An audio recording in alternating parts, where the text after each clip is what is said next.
السلام علیکم ورحمۃ اللہ وبرکاتہ۔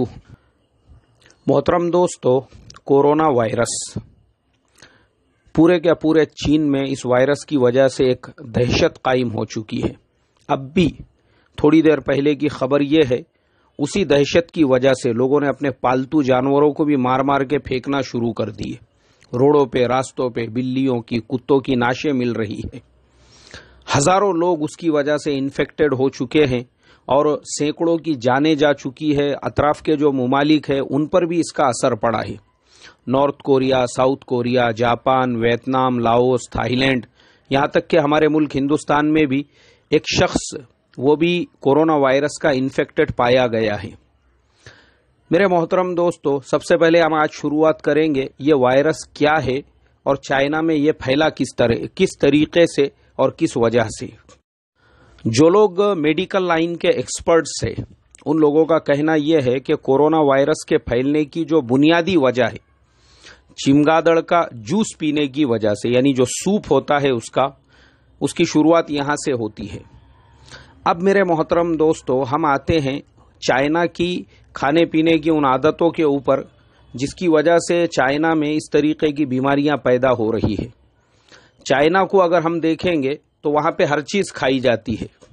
میں ابھی ایک رپورٹ پڑھ رہا تھا، اس میں انہوں نے بتائے کہ جس طریقے سے ہمارے ملک ہندوستان کے اندر بکریوں کے وہ ہوتے ہیں فارم ہوتے ہیں، مرغیوں کے فارم ہوتے ہیں، پولٹری فارم وغیرہ، ایسے ہی ہمارے یہاں مچھیوں کے بھی فارم ہوتے ہیں، مچھلیوں کے، ویسے ہی چائنا کے اندر بچھوؤں کے فارم ہوتے ہیں، سانپوں کے فارم ہوتے ہیں، مینڈکوں کے فارم ہوتے ہیں، چوہوں کے فارم ہوتے ہیں، چمگادڑوں کے فارم ہوتے ہیں، اور وہاں پہ باضابطہ ان کو پالا جاتا ہے، پوسا جاتا ہے۔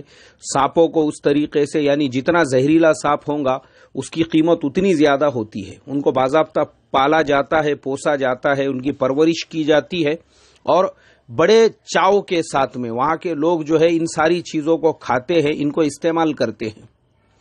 اس کی وجہ سے صرف کورونا وائرس نہیں ہے، اور بھی بہت ساری بیماریاں اس ملک کے اندر پھیلی ہوئی ہیں۔ اس لیے میرے محترم دوستو، ہم مسلمانوں نے شکرانہ 2 رکعت روزانہ اس بات کے لیے پڑھنا چاہیے اللہ تبارک و تعالی نے ہم کو وہ مذہب اسلام عطا فرمایا۔ آج سے 1450 سال پہلے قرآن پاک کے اندر اللہ تبارک و تعالی نے ہمارا جو ڈائٹ چارٹ ہے اس کو نازل کر دیا تھا۔ ہمارا جو ڈائٹ چارٹ ہے، ہم نے کیا کھانا چاہیے، کیا نہیں کھانا چاہیے، ہم نے کیسی زندگی گزارنا چاہیے، واقعی میں بھی قرآن پاک کے احکامات کو جب میں دیکھتا ہوں، اس لیے کہ اللہ کے فضل و کرم سے پچھلے 15 سال سے یا اس سے زیادہ سے میں رمضان المبارک میں تفسیر بیان کرتا ہوں، تو قرآن کے اندر یہ سارے جو احکام ہیں، لائف کی، زندگی کی کون سی فیلڈ ایسی ہے جس کا حلال اور حرام اللہ نے ہم کو نہیں بتایا ہو؟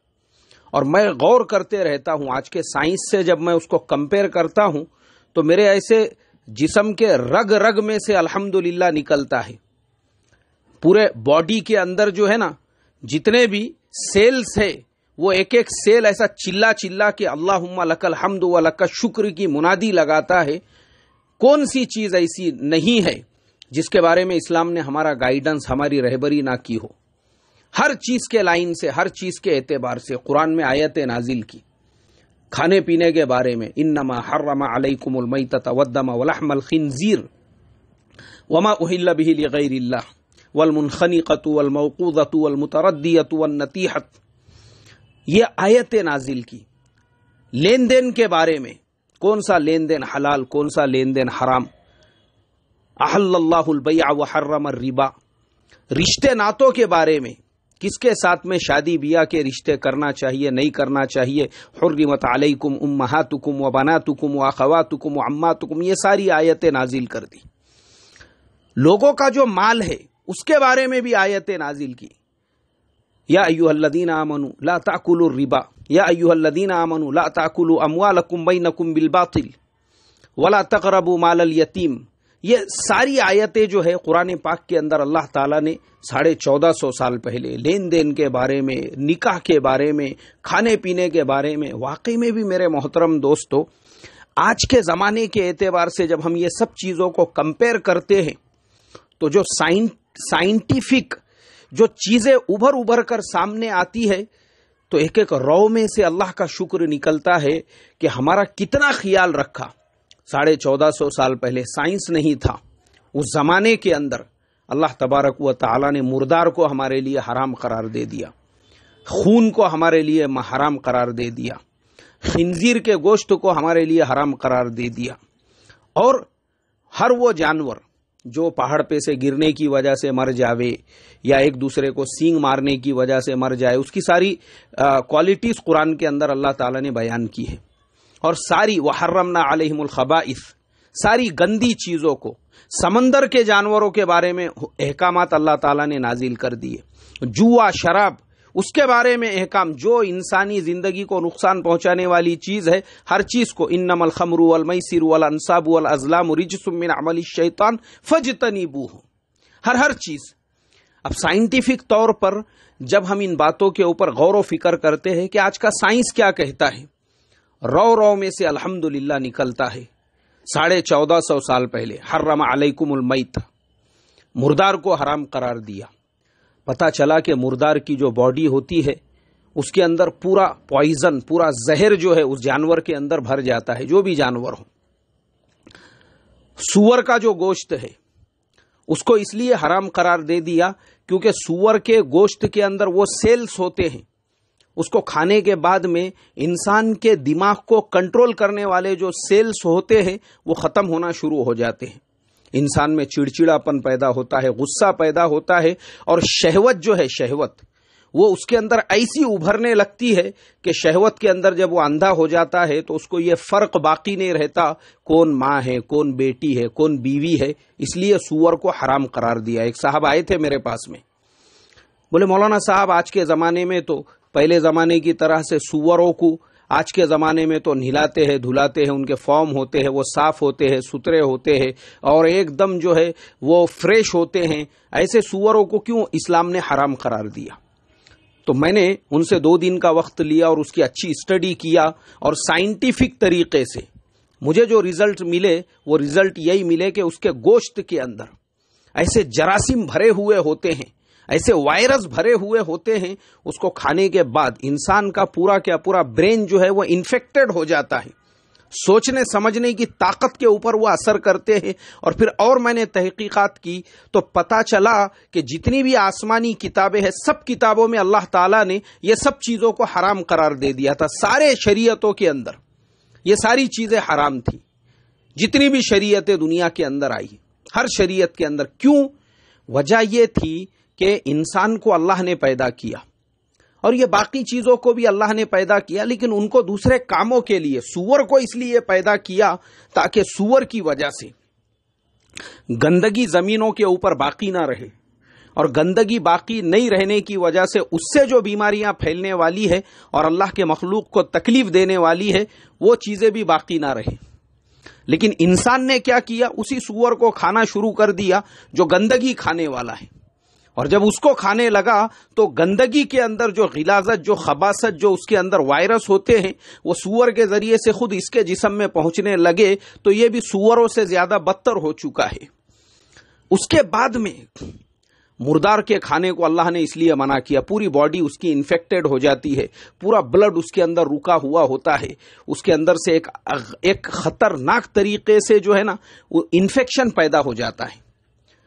پھر اس کے بعد میں بغیر حلال کیا ہوا جو جانور ہے، یعنی جو حلال جانور ہے اس کو بھی بغیر ذبح کیے کہ اسلام نے کھانے سے منع کیا۔ کیوں منع کیا؟ اس لیے کہ ذبح جب کیا جاتا ہے جو چاروں رگوں کو کاٹنے کا حکم ہے، اس کی شہرگ ہے، اس کی خون کی نلی ہے، سانس کی نلی ہے، غذا کی نلی ہے، چاروں رگیں جب پھٹ جاتی ہے، کٹ جاتی ہے، اور وہ جو پھڑ پھڑاتا ہے اور تڑپتا ہے تو اس کے باڈی میں کا پورا بلڈ نکل کے باہر بہہ جاتا ہے، اس کے بعد صرف اس کے جسم میں جو گوشت باقی رہتا ہے وہ ایک دم فریش گوشت ہوتا ہے آپ کے لیے۔ اب آپ اس کو حلال طریقے سے کھا سکتے ہیں، ورنہ بغیر حلال کیے کہ یا تو مردار جانور ہے یا اس جانور کو کسی اور طریقے سے مارا گیا اور اس کو ذبح نہیں کیا گیا تو اس کے جسم میں جو خون باقی رہے گا وہ آپ کے باڈی کے اندر انفیکشن پیدا کرے گا، اس کے لیے اسلام نے اس کو حرام قرار دے دیا۔ اب ہم چائنا میں آتے ہیں کہ چائنا کے اندر یہ ساری چیزیں لوگ کھاتے تھے. اب یہ جو چیزیں ہیں میرے محترم دوستو، اس کے بھی دو ریزن ہیں. یہ ساری چیزیں جو لوگ کھاتے ہیں اس کے کھانے کے بھی دو ریزن ہیں. پہلا ریزن تو ہے بھوک، غریبی، افلاس، فاقہ کشی. اور دوسرا جو ریزن ہے وہ ریزن ہے شوق. آج کے زمانے میں جو شوق کے لیے بڑے بڑے مالدار کروڑ پتی 5 اسٹار ہوٹل کے اندر جو بوفے لنچ ڈنر اور جو ڈائٹ ہوتا ہے اس میں یہ سب چیزیں سرو کی جاتی ہے.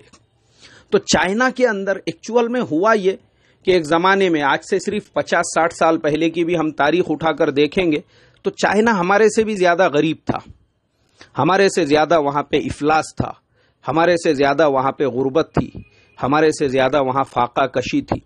تو پچھلے دنوں مجھے یہ خبریں پڑھنے کے لیے ملی تھی کہ خود ہمارے ملک کے اندر بہت سارے ایسے آدیواسی علاقے جہاں لوگوں تک گورنمنٹ کی اسکیمیں نہیں پہنچتی، وہاں پہ اناج نہیں پہنچتا، خود ہمارے ملک میں لوگ وہاں پہ چوہے کھانے پہ مجبور ہے، مینڈک کھانے پہ مجبور ہے. تو پتہ یہ چلا کہ چائنا کے اندر بھی جب ایسے غربت کے حالات تھے تو لوگوں نے اس کا سولوشن یہ نکالا کہ جو چیز ان کو نظر آتی تھی وہ اس کو کھا جاتے تھے. اب اس کے بعد چائنا ڈیولپ ہونے لگا. اب آج جو ہے، آج کا چائنا ایک دم ترقی یافتہ چائنا ہے، ڈیولپ کنٹری ہے چائنا. پر پرابلم یہ ہوا کہ انہوں نے اپنے باپ دادا کے زمانے سے وہ ساری چیزوں کو یہ سمجھا یہ کھانے پینے والی چیزیں ہیں. اب لوگ اس کو کنٹینیو کرنے لگے، اس کا سوپ پینے لگے، مینڈک کا اور سانپ کا، بچھوؤں کا، ایک دم اس کو جو ہے اس طریقے سے جو ہے باربیکیو کر کے، یعنی جس طریقے سے ہمارے یہاں پہ کباب بیچے جاتے ہیں اس طریقے سے بچھو وہاں پہ بیچے جاتے ہیں. سانپ کے پیسز کر کے اس کو اس طریقے سے باربیکیو کر کے جیسے چکن ٹکا ہوتا ہے اس طریقے سے لوگ کھاتے تھے. لیکن پرابلم یہی ہوا کہ آج اللہ تبارک و تعالی نے ہم تمام کی آنکھیں کھولنے کے لیے کہ یاد رکھو خدا نے تم کو جو دین عطا فرمایا ہے، جو اسلام عطا فرمایا ہے 1450 سال پہلے، ہر اس چیز کو حرام قرار دے دیا جو تمہارے باڈی کو، جو تمہارے جسم کو نقصان پہنچانے والی ہے. اور چائنا کے اندر ہر وہ چیز جسے لوگ شوق سے کھا رہے تھے ان لوگوں کو یہ محسوس بھی نہیں ہوا اس کے نیگیٹو اثرات ہمارے باڈی کے اوپر، ہمارے جسم کے اوپر کیا پڑ رہے ہیں. اور یہ اسی کے اثرات ہے. یہ چمگادڑ کا سوپ، کتوں کا سوپ، یعنی لوگ جو ہے جیسا میں نے کہا ایک تو غربت کی وجہ سے کھاتے کھاتے اب وہ ترقی یافتہ بن گئے تو اب اس کو شوق سے کھانے لگ گئے. ایک رپورٹ میں پڑھ رہا تھا اس میں وہ بتانے لگے کہ کتے کا گوشت اور کتے کا سوپ وہاں کی سب سے فیوریٹ ڈش ہے. اور وہ کتے کو بھی اس کا جو گوشت ہے اس کو فریش رکھنے کے لیے زندہ کتے کی کھال نکال کر اس کا جو ہے، ابھی آپ سوچو، آپ امیجن کرو وہ بیچارے کو کتنی تکلیف ہوں گی، کتنی اس کو پریشانی ہوں گی کہ زندہ کتے کی کھال نکال کر جو ہے اس کو اسی طریقے سے وہاں پہ بیچا جاتا تھا. مگرمچھ کھا رہے ہیں، مینڈک کھائی جا رہی ہے، اس طریقے کے جانور وہاں پہ استعمال کے اندر ہو رہے ہیں. اللہ حفاظت فرمائے. تو اللہ نے ہم مسلمانوں کو اسلام عطا فرمایا. آج کے زمانے میں اگر اسلام اور قرآن کے احکامات کو مسلمان نہیں سمجھے گا، میں سمجھتا ہوں اس سے بڑا جاہل کوئی بھی نہیں ہے جو صرف ختنہ کر کے اور بڑے کا گوشت کھا کر اپنے آپ کو مسلمان سمجھے. تم اگر مسلمان ہو نا تو قرآن کو اٹھاؤ، پڑھو اس کو. اس کے اندر اللہ نے تمہارے لیے جو چیزوں کو حلال قرار دیا وہ کیوں دیا، حرام قرار دیا کیوں دیا. آنکھیں کھلیں گی، شکر نکلے گا. صرف اپنے آپ کو بڑے کا گوشت کھا کر مسلمان مت سمجھو. قرآن اللہ نے تمہارے لیے ہدایت کی کتاب نازل فرمایا تھا، تم نے آج اسی قرآن کو تعویذوں کی کتاب بنا کے رکھ دیا. اسی قرآن کو مردوں کو بکشنے کی کتاب بنا کر رکھ دیا. اسی قرآن کو دکانوں کے اندر برکت کے لیے پڑھنے والی کتاب بنا کر رکھ دیا. ٹک ٹاک سے فرصت ملیں گی اس کے بعد آج کا مسلمان قرآن پڑھے گا نا، اس کو فرصت ہی نہیں ہے بیچارے کو. یہ ٹک ٹاک پہ بیزی ہے، یہ یوٹیوب پہ بیزی ہے، یہ دنیا کی دیگر چیزوں کے اندر. یہ آج کے مسلمانوں کا حال ہے. اس لیے میرے محترم مسلمان بھائیوں، میری آپ سے درخواست ہے، اللہ نے تم کو ایسی کتاب عطا فرمائی ہے، انقلابی کتاب، ایسا مذہب عطا فرمایا ہے. میں ایک نان مسلم کا بیان سن رہا تھا، اس کی تقریر سن رہا تھا. وہ بیچارہ مراٹھی ہے، مہاراشٹرین ہے، ایمان میں داخل ہوا اور اس نے مراٹھی کے اندر وہ بیان کیا ہوا ہے. اور وہ اس کے اندر یہ بول رہا ہے اے مسلمانوں تم ناقدرے ہو اور تم ظالم ہو، ظالم ناقدرے ہو تم کہ اللہ نے تم کو ایسی انقلابی کتاب عطا کر دی، قدر نہیں ہے تم کو، ناقدرے ہو تم اور ظالم ہو تم کہ تم نے اس کتاب کو دیگر لوگوں تک بھی نہیں پہنچایا۔ ہم لوگوں تک بڑی تاخیر سے یہ کتاب پہنچی ہے تو ہماری آنکھوں میں آنسو آتے ہیں کہ ہمارے ماں باپ بغیر اسلام اور بغیر ایمان کے دنیا سے چلے گئے کیونکہ تم ظالموں نے ہم تک یہ کتاب ہی نہیں آنے دی۔ اللہ حفاظت فرمائے میرے محترم دوستو، اللہ حفاظت فرمائے اور ہم تمام کو قرآن پاک کو سمجھ کر ٹرانسلیشن اور ترجمے کے ساتھ پڑھنے کی توفیق نصیب فرمائے۔ السلام علیکم ورحمۃ اللہ وبرکاتہ۔ محترم دوستو، کورونا وائرس پورے کے پورے چین میں اس وائرس کی وجہ سے ایک دہشت قائم ہو چکی ہے۔ اب بھی تھوڑی دیر پہلے کی خبر یہ ہے، اسی دہشت کی وجہ سے لوگوں نے اپنے